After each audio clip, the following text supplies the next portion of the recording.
welcome is this Jesus practice, this Christian practice of welcoming, embracing the gifts, the voices, the power of people who have been on the margins.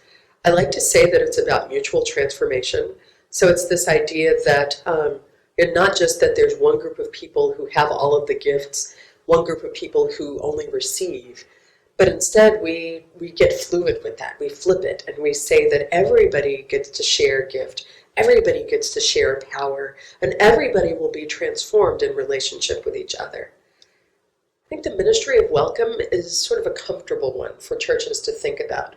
We like the idea that we are hospitable. We like the idea that that we're kind, that we're warm, that we're friendly, that people come and they want to come back again.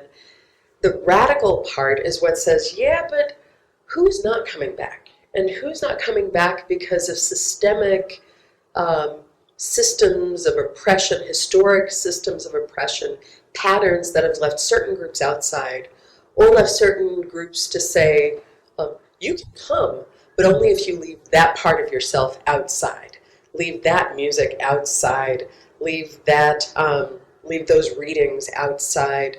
Leave that way of being a leader outside. Leave that way of speaking outside. There are a lot of these terms that I think we set out in our churches, often without even realizing it. I like to think that there's two signs over most Episcopal churches. One of them is the sign that says the Episcopal Church welcomes you.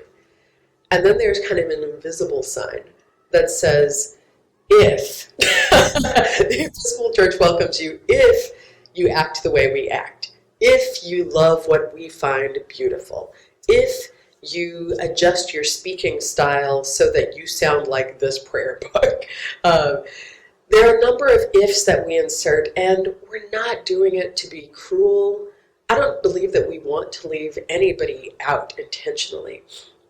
But these cultural preferences have so conditioned the way that we do church that we have begun to assume that, well, if you're Episcopalian, then you must do this and love this.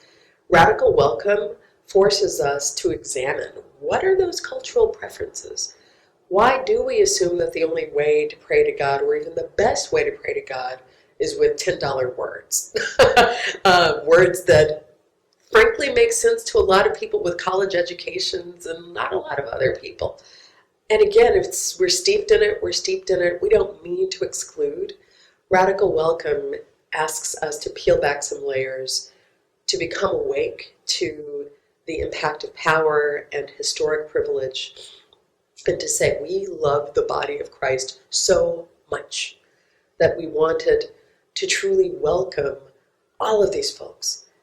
Not because we'll all agree with each other, but because I am going to be changed in relationship with you, and I need that to get closer to God. My experience is that a lot of churches hear about radical welcome. They're like, oh, we want to do that.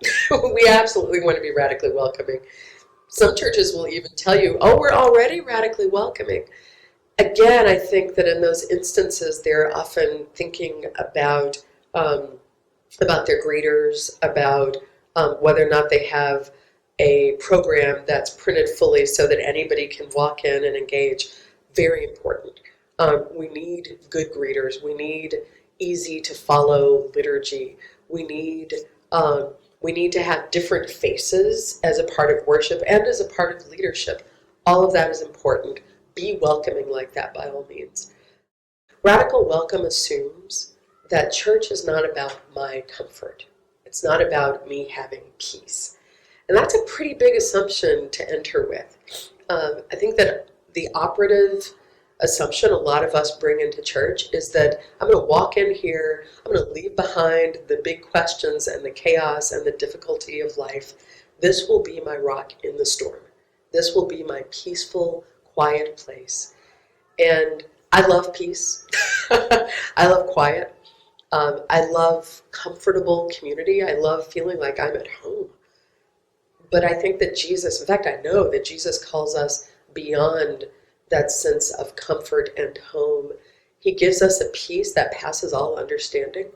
And that peace is something that you really begin to grasp when, frankly, you're in tense spaces. when you are surrounded by difference, but you can love Jesus in the one who is different. That's a practice. That is a spiritual practice that that truly changes us. It forms us into the likeness of Christ. Radical welcome takes very seriously that practice of honoring margin and center and seeing how they change one another, assuming that we're all going to change each other into that likeness of Christ.